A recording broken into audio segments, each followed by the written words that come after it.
So hi everyone, thanks for coming by. This lecture hopefully be useful for you ADC. I'm going to be talking about in-round adjustments and something that I think I've somewhat made a career out of, because I feel like in-round adjustments are, we'll talk about what they are a bit more later. But in essence, I think that it's very difficult to adjust within a very short period of time, i.e. if you're speaking deputy prime minister, you hear an entirely new case from leader of the opposition, you have 7 minutes to make a new speech. What do you do and how do you go about it after? And I think a lot of it is more prep work than it is impromptu, really quick thinking. So hopefully this is helpful in trying to, I suppose, direct where your mind should be going during the round and what you should be doing. These are just some of the basic thought processes that I go through when I debate, because I feel that when you don't have much time to come up with a speech, let's say you're depping or whipping, you could kind of just say anything and you feel pressured to say something as long as it fits the 7 minutes or as long as you're rebutting. And I think it's a lot more helpful when you're in that kind of stressful, quick thinking kind of zone to know where your mind should be headed. So just a quick overview of what's going to be discussed. First is what are adjustments? Second is how do you reduce adjustments? Then how do you adjust? And then how do you force adjustments? I just want to make sure, are my slides being shared and are they moving? Yeah, can see. All right, thank you. All right, cool. So adjustments, what are they? In essence, they're just anything that you did not anticipate during prep. And so it's any change you have to make to the overall team case that you had not talked about with your teammates, and so on. And first is that it's unideal to have to adjust, and that's for a lot of reasons. When you have to make an adjustment, you have very little time to come up with it. And so you don't always come up with ideal adjustment or the right words to be able to say it. So I think as much as possible, you don't want to adjust. It's also bad for a lot of other reasons. When you're adjusting, you might be taking away from things that you did prep and you might want to end up saying. Additionally, you can't really prep adjustments with your teammates. So both, it's hard for your teammates to kind of get a vibe of where you're going and what you're going to do with the speech. And at the same time, it doesn't use all of your brain power like prep did. So instead of having 3 people that are coordinated working on a case, you're now having just one person, and that might not lead to the ideal responses, arguments, etc. Second, though, is it's necessary to know how to adjust, because in as much as I think you want to avoid them, a lot of the time they're not avoidable.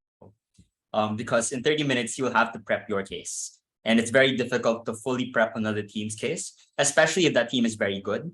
They'll have a lot of material that you couldn't have possibly prepped alongside your own case. They'll throw a few surprises, things that you will be forced to adjust to. And overall, it's not something that I think you can always fully predict. So in as much as you want to reduce how much you're adjusting, you also want to know how to do it in times that you do need it. And I do think sometimes this is what separates good teams from great teams, because I see a lot of teams that come into a round with a very, very good case, but the moment someone sticks a wrench in it and makes it hard for that case to stick, I think a great team will know, what do we do now and where do we go forward? I think good teams might still have trouble making the case stick, even if it was initially very good. The last thing is, you want to know how to force teams to adjust. And that's for all the reasons I said as to why adjusting is bad. You want to make sure that the other team is having a difficult time keeping up with you in the round. And obviously you want to do this in a way that is good for the debate. I don't think it's anything too sneaky, but it is things that I think would make for a much more interesting debate. That's one thing. But second is it puts a lot of active pressure on the other team. And you'll notice that a lot of the best debates are when teams are just forcing each other to adjust throughout every speaker. And with the next speaker, there is a new adjustment that is made, then it just becomes very exciting. So yeah, we're going to talk about those 3 things, what you want to do to be able to go about each particular strategy. So what are just some common types of adjustments? You can adjust the context or the setting of the debate. So for example, you have this House believes that developing countries should heavily tax migration. And there's a question here of who migrates. So let's say on Gov, you think that the people who migrate are often fairly wealthy.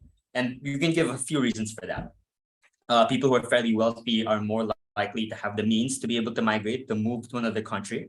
They're more likely to have connections such as family, etc., within another country that they can possibly move in with, etc.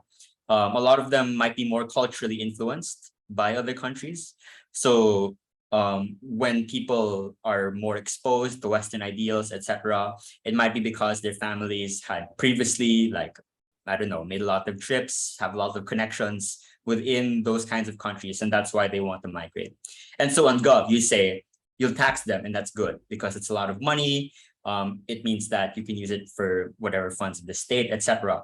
Or you keep them within your country. That means that money is going to stay within your country. Either way, it's good. Let's say does the opposite. And they give equally compelling reasons to say, in fact, it's people who are more vulnerable, less privileged that end up migrating because economic forces push them out of the country, because opportunities in other countries are more likely to pay higher than whatever opportunities they're getting here. And those kinds of reasons. And I think these are both fairly reasonable takes on the debate. And I'm sure both are true, that people who are fairly privileged might migrate and people who are not so privileged might migrate, and obviously some middle ground between them as well. And now both teams have to adjust because in prep, they've focused on this is the context of this debate. And now the other team is saying the exact opposite. Someone has to adjust and explain either why the context is more likely, what the best context of the debate is, what middle ground you can create is. Second is priority. We'll talk about this more later, but let's say you have the motion, this house regrets the premium placed on a college education. And maybe Gov argues that, or rather, Op argues that this is bad for individual students. Gov argues that it's bad for individual students. They take on loans, it's too much pressure, not enough people get in a college education to begin with. But Op says it's good for the overall economy. These are two things that don't necessarily clash. And someone has to say, who do you prefer in this scenario? Why is the overall economy or individual students more important? Third is an op counter prop. And there are times when an op counter prop could be two very opposite things, and you have to know how to adjust on Gov. So let's say you have this house believes that X country should fund rebel groups in Y country. In this debate, I think it is reasonable for op to say that we do not want to fund rebel groups because we want a more active intervention. We will have our own military step in, intervene, and be the ones to take on perhaps an authoritarian leader, perhaps a terrorist organization, etc.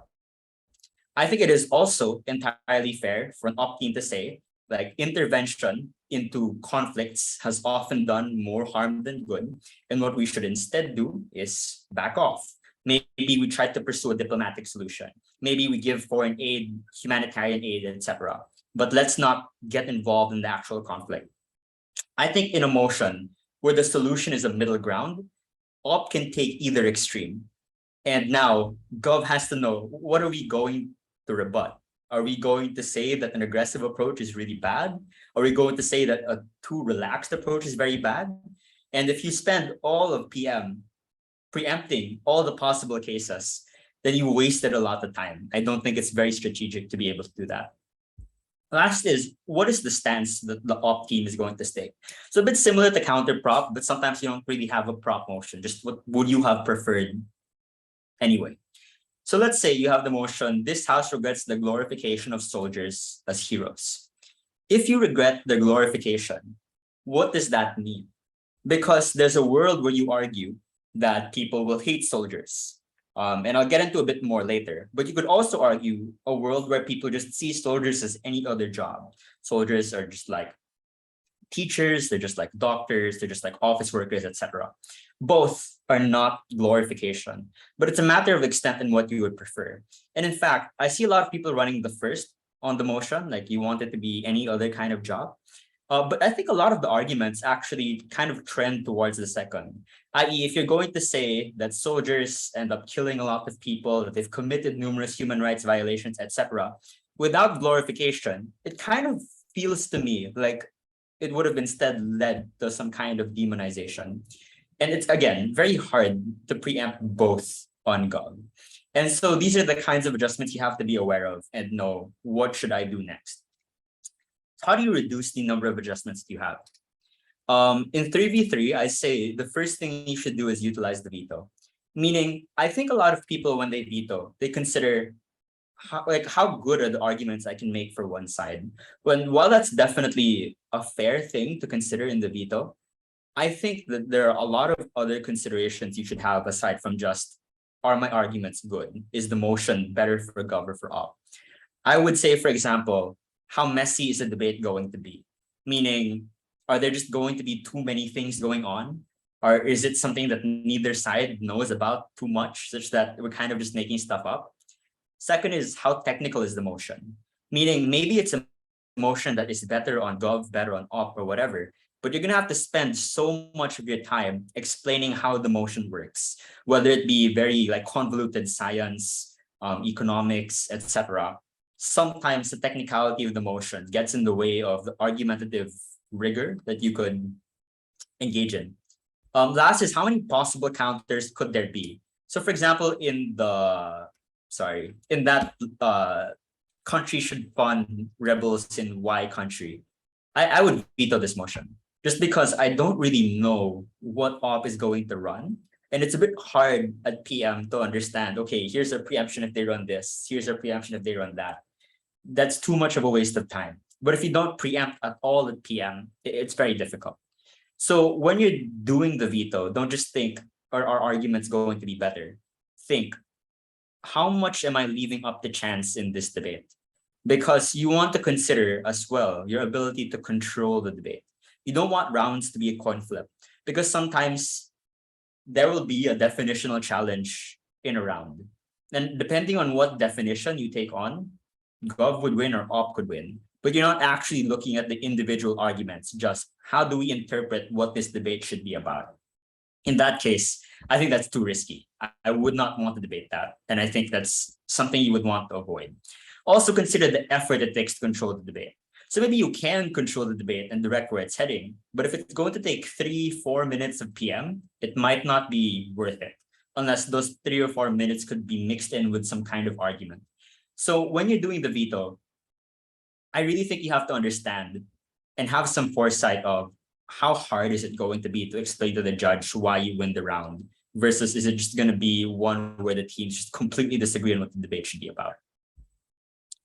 Second is, you want to control the area of debating, meaning, and these are 4 steps that I think outline it fairly well.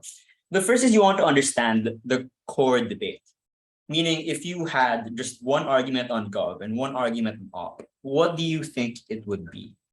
And then once you understand this, you want to understand what is the convenient context of the debate for your side and the inconvenient context of the debate for your side. Then pull the debate towards the convenient context and then engage with the inconvenient context. I'll explain why this is effective later, but let's just go through an example, because I feel like these steps might not fully flesh out what I mean. Let's say you have the motion, this house supports the trend of deplatforming controversial speakers in universities. The core debate here is students being able to create a safe space for themselves, and that's why they deplatform. Or on Op, you could argue that you're refusing to engage with the other side, you're closing yourself off to ideas, and that's bad for an educational system. So I think on Gov, the motion is quite convenient if you're using it for dangerous speakers, right? If you're using it for people who are racist or are subtly racist, who are sexist, who are homophobic, etc. Deplatforming might be very good when used against them. Second is, it's very good as well if you're using it for fairly grave offenses, meaning you're not trying to deplatform people for the slightest thing or any kind of idea that you disagree with. You're immediately saying, don't come to our school, don't speak. So I think in those instances, the debate works very well for Gov. The debate then works very well for Op and is inconvenient for Gov when it's also used on progressive individuals, because a lot of progressive people can be said to be controversial, and that might be used against them. And it's also really bad if it's used all the time, because that might lead to students not really engaging critically with people of different political ideals, not exposing themselves to more of the world, etc. So now that you know what the core debate is and where it's easy for you to debate, what you want to do is prove that the context is the convenient context, and then make it an even if when you engage in the inconvenient context. So here, if I want to say that Gov or on Gov, it's going to be very convenient, I will say that it's going to be used for fairly grave offenses that are often like really bad. So one is deplatforming often happens because of student backlash. And the reason that's important to say is because it's very hard for students to go against their schools because they're actively opposing teachers that are going to grade them. They could lose their education, they could lose their scholarships, they could get into disciplinary action, etc. And so if students are protesting, if they're actively opposing these speakers, it's because they are very gravely hurt by their actions, by their words, etc. So it's not just for the slightest thing or the liberal snowflake like stereotype that a lot of people on the right like to use. It's often really because they are just deeply hurt by what this speaker espouses. And so we're crossing that threshold of we're using it in a very smart way. Second is that universities are often spaces where people are open to discussion. They have many different ideas, but they also have very important core ideals like human rights, gender equality, etc. And that because universities are based on science, based on truth, and like the academe, these core values that are undebatable and are backed by facts, by logic, etc., are the only core ideals of this university. And what that proves is when a university decides to deplatform, it takes a lot of the kinds of maybe people, ideas that are being espoused are crossing these non-negotiable boundaries, etc. Lastly, is that if the school responds to student backlash and no longer invites the speaker, there's a lot of reputational damage because future speakers might be scared that their invite will be revoked as well. People think the school has no spine and they're just walking back on their thoughts, etc. And therefore, schools would only be willing to take the reputational damage if the speaker is really so bad. And all this proves the convenient context. And now I can make the arguments that I want to make on Gov and say, this is actually where the debate really is. All has to prove that this isn't where the debate is in order for them to win. So I'm pulling the debate to where it's convenient for me. But I would agree with most people that it's probably unengaging to leave the debate solely up for this. And that's why after that, you engage in the inconvenient debate. So I'd say even if it makes students less critical, I would prefer their safety over anything else. Or that if they are dangerous speakers, putting them in a university is much worse than having them in other platforms. So that's when I start to engage in the core debate. And this strategy is very good because what used to be the core debate is now you being incredibly generous and engaging to the other side. And by moving the goalposts of the debate, it also gives, and fairly so, I don't think this is just a perception, right? I do think it's actually like good debating. But because you're moving where the debate is, it also makes it a lot more, it makes it a lot easier for the easy arguments on your side to be believable. And for the more like moderate, not really moderate, but engaging arguments on your side to seem like they are very difficult arguments to make. And as a consequence, I think it's a very good way of controlling where is the debate. The more you do this, the less you'll have to adjust. Because if your opponent brings in some context that isn't good for you, if your opponent brings in some new material, they always have to explain why is this more likely than the context you've set up from the very beginning. Lastly is you want to preempt scenarios. So not necessarily at PM, but always prep the other side's case, not just your own. And you want to ask yourself, would arguing this be necessary for the other side to win?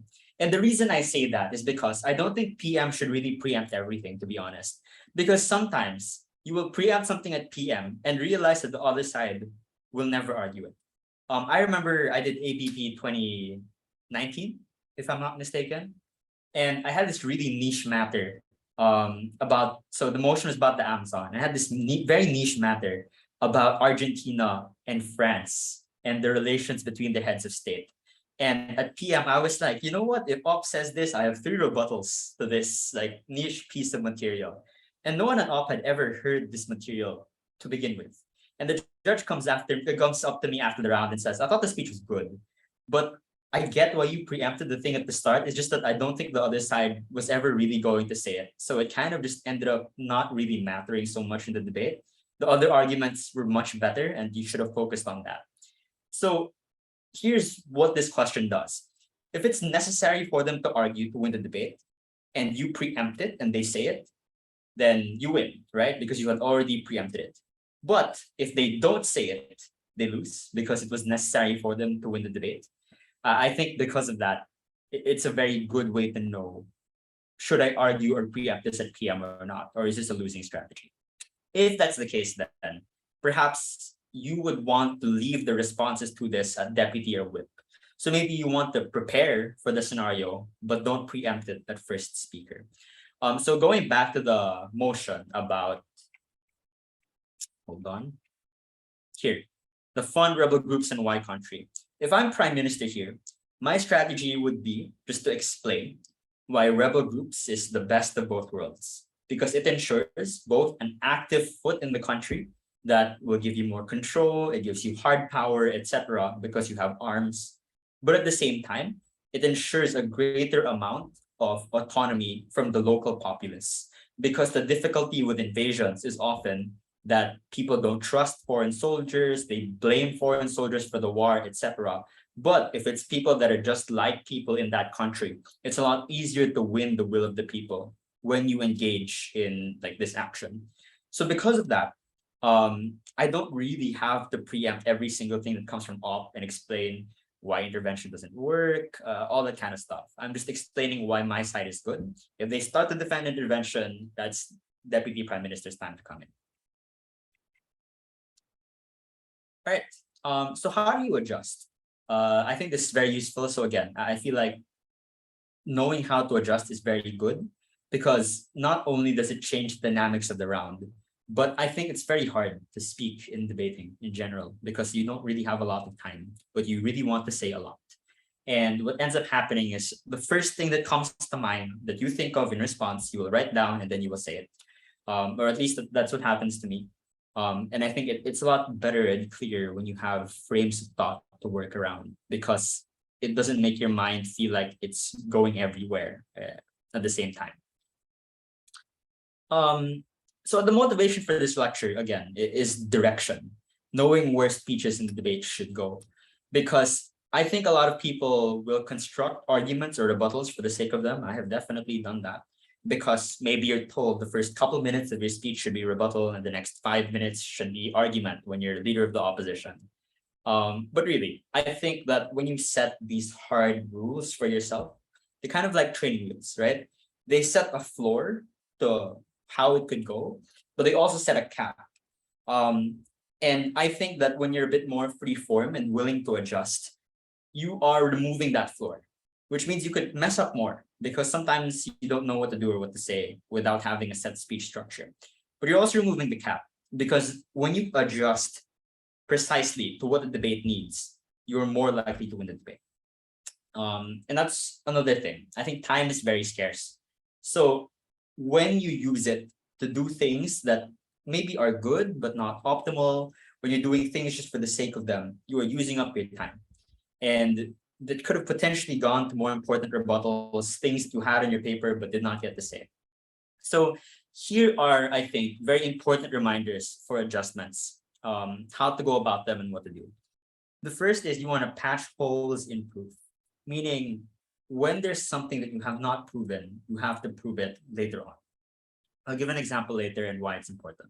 Second is you want to impact ambiguity, meaning if I don't really know what your argument is or what it does, you have to give me a clear thing that happens as a consequence of your argument. Third, you have to understand what the most necessary rebuttals are. And actually, we'll just talk about this a bit more later. Fourth, we've already discussed this, but if you haven't yet controlled the scope of the debate, lastly is you want to control the priority of the debate. Let's go through each one by one. So what do I mean by patching proof?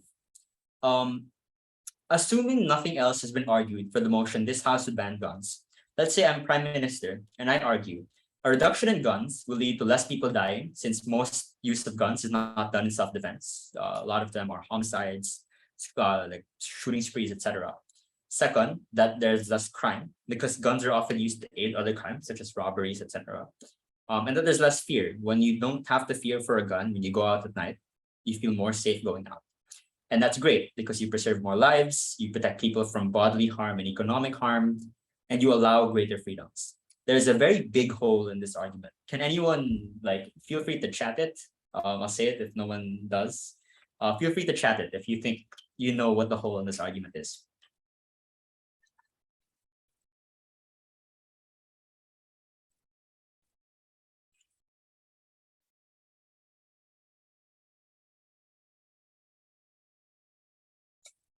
Anyone? There's one glaring flaw in this argument that makes it not a very good argument.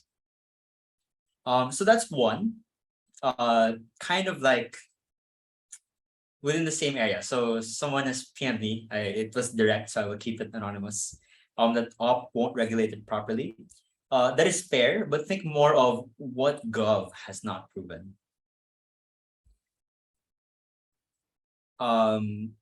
So I think someone PM'd me as well. Why do these things happen? Yeah, I think that's a fair thing to point out.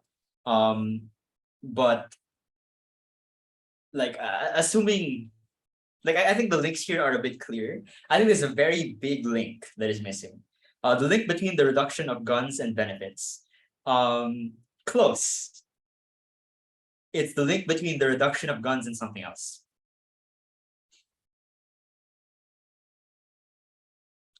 So I'll just say it actually. There's no proof that banning guns leads to reducing the number of guns. Yeah. Someone messaged me, why should we ban? Because we ban so many things and they don't get reduced, right? We have banned drugs, we have banned alcohol. All of those things led to black markets. Prohibition notably led to a more dangerous alcohol content. And instead, we just allow them because they are better than alternatives that are illegal.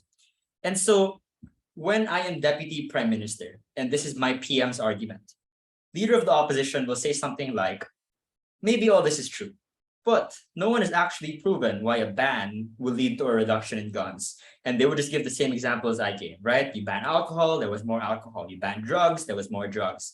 Bans don't always work because you can't assume perfect and effective regulation from the state at all points in time. And therefore, regulation may be a preferable alternative to a black market that might exist as a consequence of banning guns. So that's why proof is very important.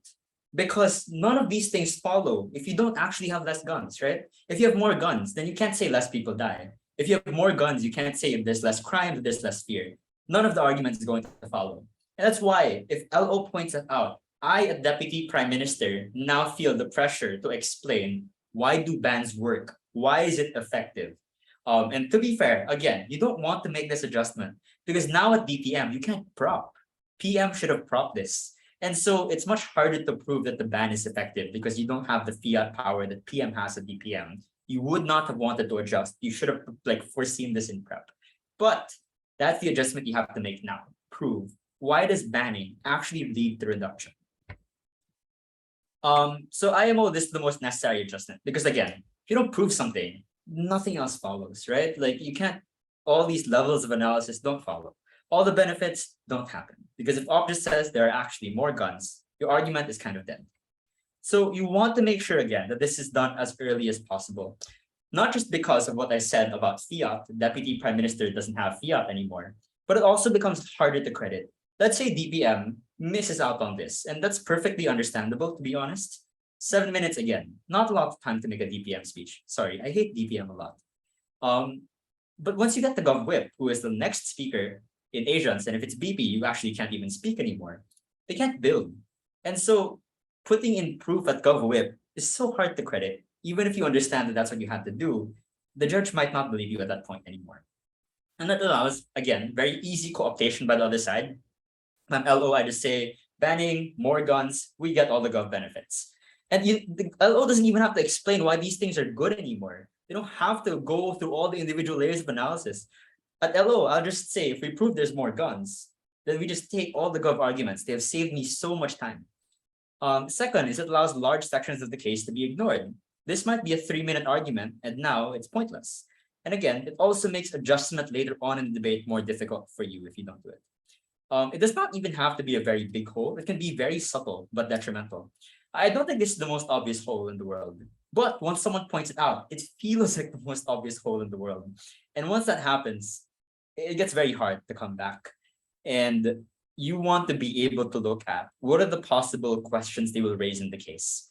Is there a link that is not necessarily certain? Like if I go from banning guns to a reduction in guns, should I have done something in the middle here? Because if I didn't do anything in the middle, then they might just believe all. Next is you want to impact ambiguity. And what I mean by this is, are the conclusions of the case morally unambiguous claims? So for example, if you say that the motion will harm small businesses, is something that's immediately a bad thing? And you could argue it's a bad thing, obviously. But if the other team says we prefer to help out big business for whatever reason, big businesses are more efficient, they employ more people, they're more economically like vital, etc. We don't really mind so much the harm to small businesses. And so you want to explain the harm to people since that's far less ambiguous. And what I mean by that is, can you reach a point where people will not question whether or not this is good or bad? So your impacts have to be either morally justified or morally intuitive. What I mean by that, by morally justified, is you give a principal reason why the argument is good or bad. So for example, you say someone's privacy is harmed. You can't leave it there. You have to explain why privacy is so important and more important than other values in the ground. Or it could just be morally intuitive. Like if I say that 1,000 people die, don't really have to spend so much time explaining, well, people dying is actually a bad thing, because the judge will probably say, yeah, okay, no, people dying is a bad thing. So either morally justified or morally intuitive, one or the other. Second is it has to be specific. Don't say that people are harmed. Don't say that people are benefited. Say what exactly is happening to them. So if, for example, small business die out in a country, I would first say small businesses in many developing countries take on a majority of like employment, the number of businesses, etc. And as a consequence, when small businesses die out, people lose their jobs, products become more expensive, etc. These are things that are a lot clearer than say people are harmed. Lastly, they have to be comparative. Things might not be good in your argument, but are they better or worse than the argument of the other side? All these things, I think, are important when concluding arguments. Do not miss out on any of these. Next is you want to launch necessary rebuttals. And I don't just mean like necessary as in you have to. Necessary here is a very particular word, because in 7 minutes, I think it is impossible to both rebut all arguments and to give all possible rebuttals to all arguments. So you don't just want to be selective. Like I hear a lot of people say you don't have to rebut everything. That's true. But you don't have to rebut everything in all the ways, is what I'm trying to say here. What I mean by that is, when you have an argument, there are many ways to rebut it. You can say the argument is false. You can say the argument is unimportant. You can say that you actually achieve what the argument wants to achieve better on your side, etc. So if for every argument, there were 4 or 5 ways to possibly respond to it, you have to know what to pick. And here are just some examples. I don't think this is comprehensive in any manner, but here are just some ways I think that you want to understand what is a necessary rebuttal. So when you rebut the proof, i.e. you say this argument is false, this is very important for claims that are impactful but difficult to believe. So if the argument feels like it is very possibly debate changing, but it's hard to believe, give all the reasons it's hard to believe, and therefore all the impact, the debate changing aspect of it, gone. Same thing that happened with this house with banned guns example. Possibly debate changing, that's a lot of benefits. But if I say that doesn't happen, gone. Rebuttals that way. I think rebuttals that way are very important for claims that are fairly believable.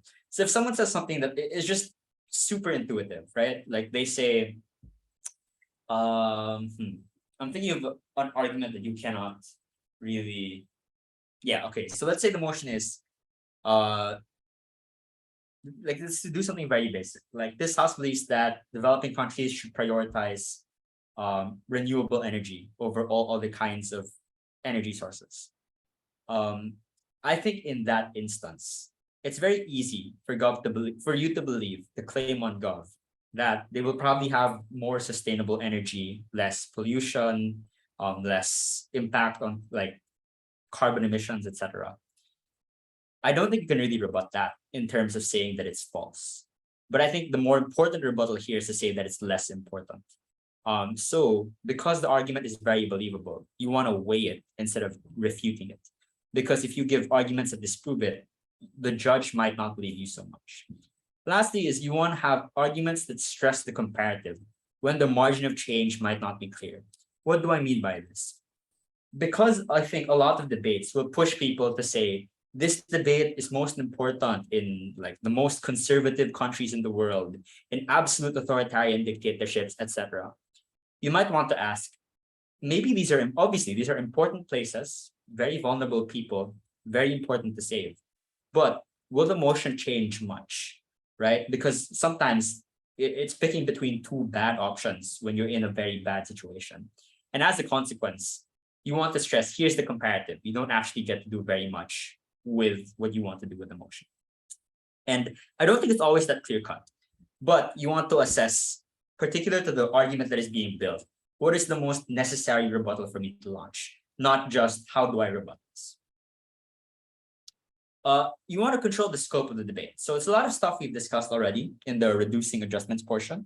But I think the good thing about controlling the scope is this is the kind of adjustment that's easier to credit later on in the debate. Because you can have the same argument, just an explanation then of where does that argument apply versus building a new argument that I think gets harder to credit later on in the debate. Like, for example, new proof. So I think context is very helpful because it can change the scale, how many people are affected, how big is the area of effect, the degree of change. Is this a part of the debate where the motion will actually change so much and therefore will have a bigger impact? Or for vulnerability, like I mentioned a while ago, in terms of the developing countries should tax migration motion. Maybe it's important to protect people who are in bad economic situations and allow them to migrate rather than heavily taxing them. By pushing the debate to that context, I think OP would have a lot more strength in terms of the vulnerability of the group that they're discussing. Controlling the priority. And what I mean by that is when you have two conclusions, what is the more important conclusion? I think there are two things you want to consider. Either what is most mutually exclusive or what are you winning? So to illustrate that, let's have two motions. In times of economic crisis, this house believes that governments should defund the arts. And this house supports the privatization of artwork. I suppose I could have worded that motion better. But in essence, they're both about art. And what I mean by what's mutually exclusive and what is winning is, for the first motion, I think it's very clear. Gov has to explain why the arts are not as important and why solving an economic crisis is the most important thing we can do right now. I think in the second motion, Gov can both explain why the economic aspect of art is very important and why this makes art better. Maybe you fund more artists, better artists, they get more training, etc. So in the first motion, you ask to give up one in favor of the other. In the second motion, you can kind of pursue both. Say that there's economic value in art, say as well that art in itself is important and why it gets better with privatization. Why am I explaining this? Because in the first motion, you might just want to say, here are many reasons why the arts are more important, or rather the economy is way more important than the arts. For the second motion, it's not clear. You could say both are important. You could say one is more important than the other. So maybe you could argue on the second motion that the economic aspect of art outweighs the actual value or artistic value of something, or vice versa. Maybe you could say that the actual artistic value is more important than the economic aspect. And that's why you prefer to privatize it, because now, even if the government can't enjoy the economic benefit of art, they can at the very least create better artwork because it's privatized. Why am I saying this in terms of controlling the priority? If the priority is based on the motion, it is better to control the priority earlier. Meaning, it's better to control like again, it is better to explain, like straight from PM. Economic aspect of the debate, way more important than the arts. Here's a bunch of reasons. It's clear, it's going to win you the debate more likely when you build it at the start. You give more room to your like latter speakers. But for the second motion, you might want to base it on who's winning the issue. So for example, let's say you're on Gov and you're arguing both that the privatization of artwork allows more economic benefit to the country because it allows more people to invest in artwork in your country. It allows artwork to be a sustainable, like booming business and industry, etc. And you want to say that because people who are like artists get better, they get more support as a consequence of privatization, art also gets better. Let's say you're winning the first issue on the economic aspect of the debate, but you're losing the second issue on the artistic aspect of the debate.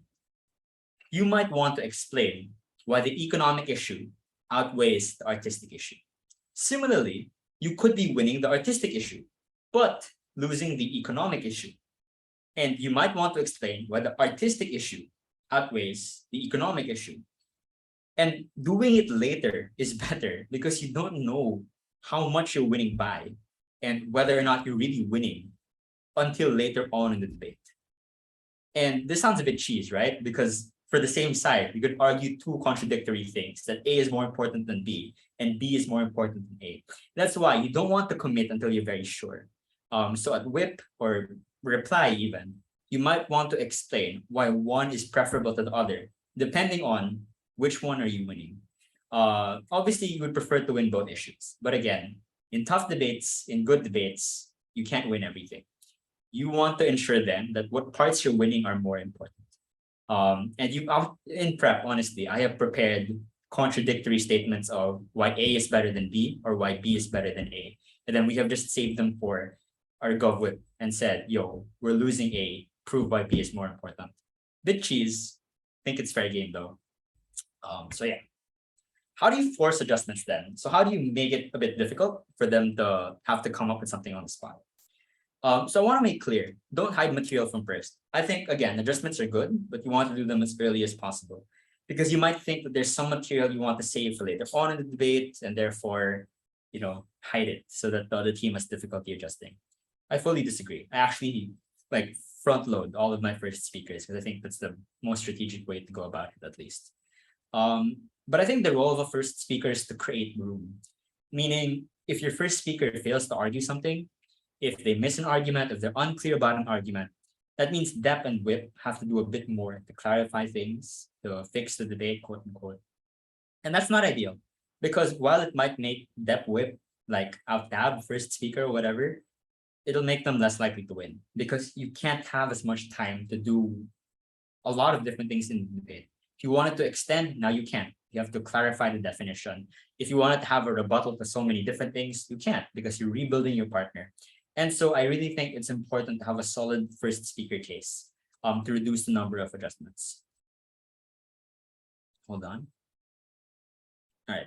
But you want to set up the debate in a way that forces more adjustments to the other side with you adjusting as little as possible. How do you force adjustments?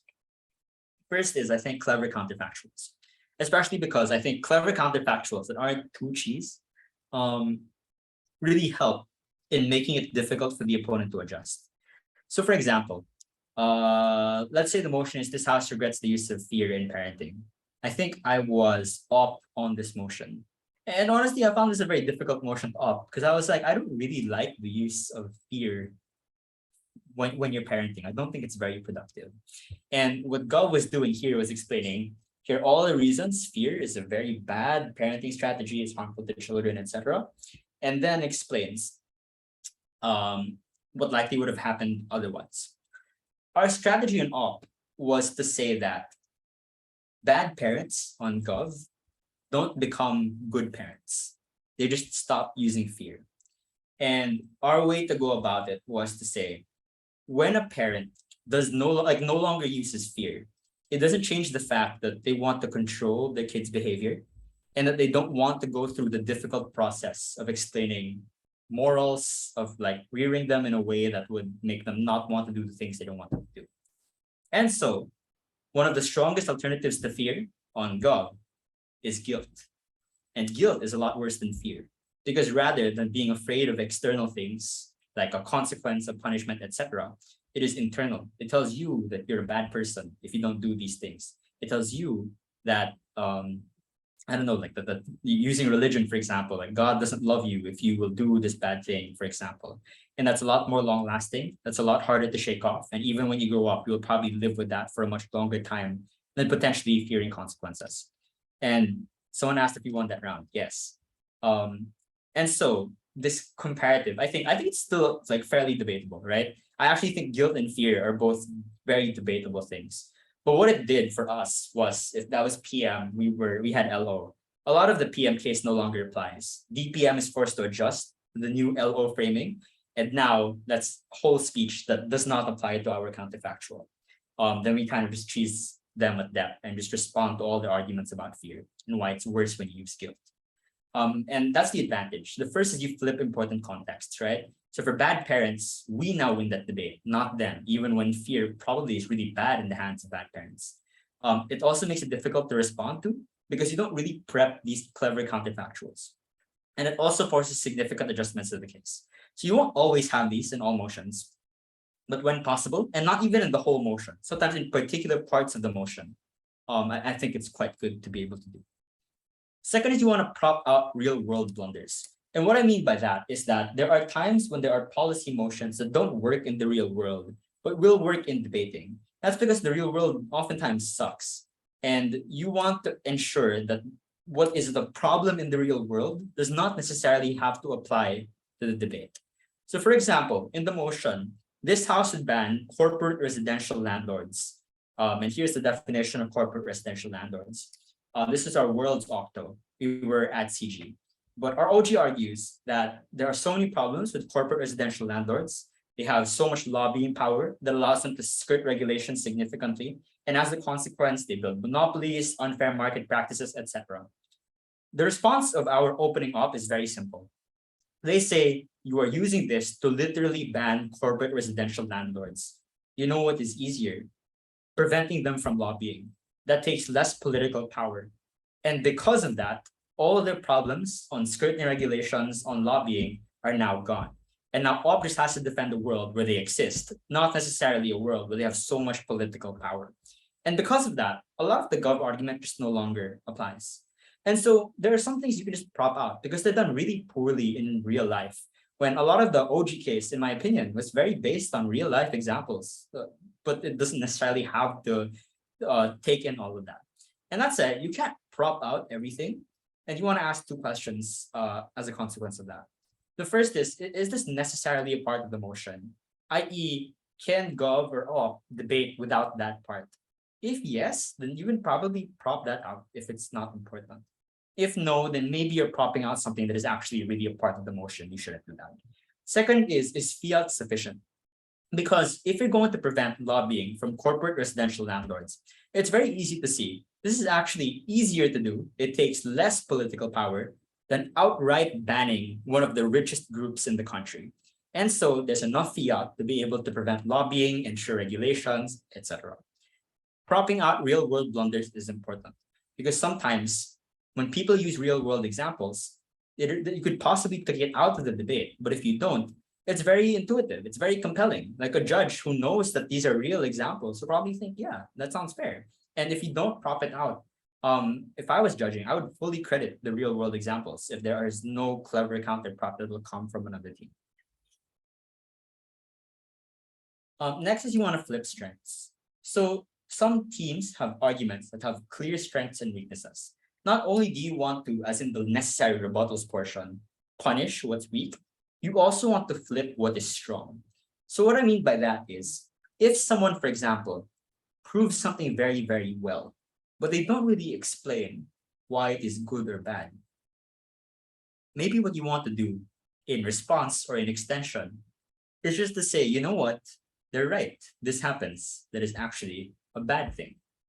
So for example, let's say it was the earlier motion, but someone defends big business and they say big business becomes more stable. There are 3 reasons for this, and they do it so well. Maybe your rebuttal is just, you know what, they're right. But big businesses are actually bad. Second, you want, if they are very strong impacting or weighing for a conclusion, that's where you might want to supply the proof instead. I was in a round where the motion was, this house supports the rise in oil and gas prices. Our OG argues, we were CO, our OG argues, oil and gas prices will cause a transition to renewables. Here are all the great things about renewables, and they give many benefits of renewables. Our OP just says, maybe that's true, but our OO just says rather, maybe that's true, but the economic impact of oil and gas prices is actually really, really bad. And to be fair, I thought it was a very good argument from OO. We were kind of like scrambling for an extension because I think they talk a lot of intuitive things. And so the way we flipped it on CO was just to say, you know what? They explain why renewables are really good. Here are the reasons why higher oil and gas prices actually make it worse and harder to shift to renewables. And so we provided the proof rather than trying to flip the conclusion, which is what our opening op did. And so we said, the switch to renewables has to be gradual. It can't be instantaneous. And so if everyone just suddenly switches to renewables, it will decrease confidence in renewables. It'll allow people to rely on renewables that aren't really there yet. So solar panels are still a bit rudimentary. You can't create a whole like energy grid out of them, etc. And so as a consequence of that, we took the strong parts of the case, which was a conclusion, and used that to provide the weak part of the case, which is the proof. And I think this is very effective because you're wasting time. So all the reasons they said renewables were good, we didn't really have to do that anymore. It's ours now. And it makes material value neutral. So all the reasons why renewables were good no longer was valuable material in the round. It was instead material that was morally ambiguous, rather, or it applies to both sides. It's just a matter of who gets to prove it best. So some final tips. First is adjust within the limitations of your role, meaning know if you're in a position where you can't build or reply if you can't rebut. You are limited then by the kinds of adjustments you can make. Sometimes there are necessary adjustments you have to make or important adjustments you have to make, but will not be credited. And therefore, it's just better to skip it altogether. Like if I had an argument that was not very much so proven and I'm whipping, I will not think I have to prove this argument now whip. I will think, let's drop this, let's move on to the next thing and prove why that's more important.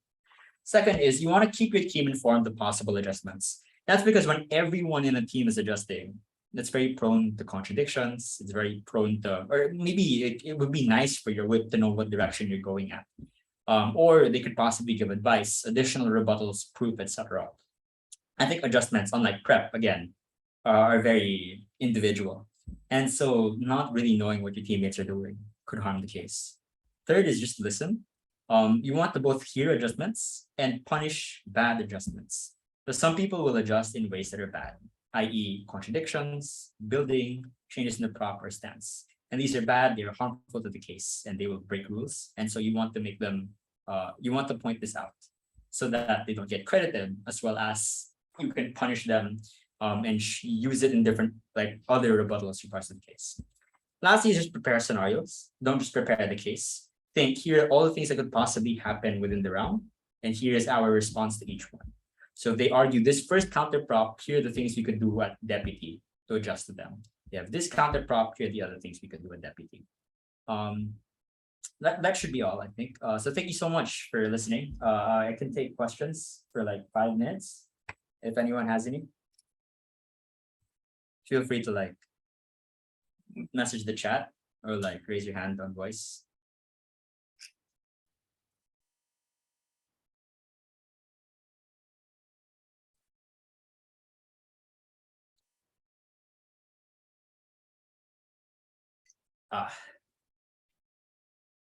Okay, so the motion is this House believes that liberal states should sponsor hacking of government infrastructure within authoritarian regimes. Would it be fair for government to punish opposition to defend some form of intervention, or can opposition defend non-intervention? I think it is completely possible for op to defend non-intervention in this instance. And that's why I think adjustments are very important, because you want to adjust what the case is going to be. I.e., so again, motion is, let me retype it so everyone can see. So the question was, can Gov force op to counterprop some form of intervention? I don't think Gov can force op to defend this particular counterprop in this motion. And that's why the adjustments and the scenarios preparation would be very important. My strategy here, if I'm depping or if I'm a later speaker, is if op will have very intense intervention, I will explain at deputy why that is more dangerous, and why maybe it's less cost effective, why it's not going to work as well, etc. If they are less intense, I would bring up the problems within authoritarian regimes and why it is that we have to do something at least.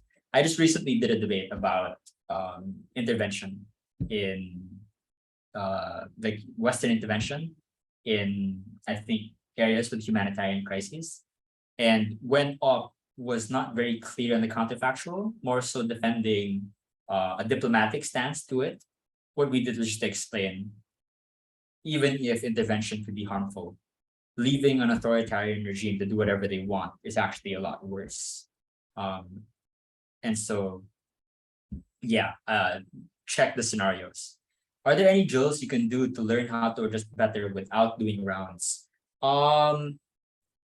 I think case builds are a very good way to know how to possibly prevent adjustments. I think a cool thing to do is if you watch rounds on YouTube, it might be nice to prepare, like prep a case, and then see like how you could possibly reduce the adjustments you can make, and then listen to the others, like speakers from the other side, and then re-prep the case and think, could I have possibly given one more point of context that would reduce their ability to make that argument? Could I have possibly propped out what they wanted to do, etc. And I think that's very helpful because it kind of builds intuition, you know. Like the first 3 times you try the things I've said, it might not work out. There are many debates where I failed to do my own advice. But if you do it over and over again, there's some times where you just sense, we should do this straight up from OG or from Gov. And I think that works really well, especially if you're looking at like very high level debates, because they have a lot of foresight and very good arguments. You want to see how you could possibly go about it. Maybe you could also, like, I think if you want a quicker drill, what you might want to do is don't prep a whole case, prep just the setup, the context, or the prop, and see, is this the best prop that I could have possibly prepped when you're listening to the op team speak. I place a lot of value in setup, to be honest. I try my very best to spend a lot of time on it, more so now than I did before, and I think it's worked out very well in trying to control where the debate goes. Any other questions?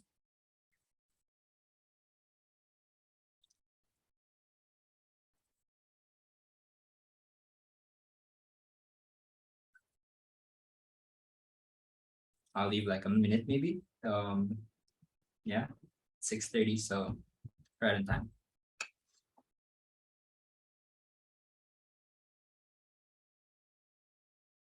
All right, cool. So thanks so much everyone for dropping by. If you're doing UADC, best of luck for that, the rest of Asian season, and for Australs and Worlds.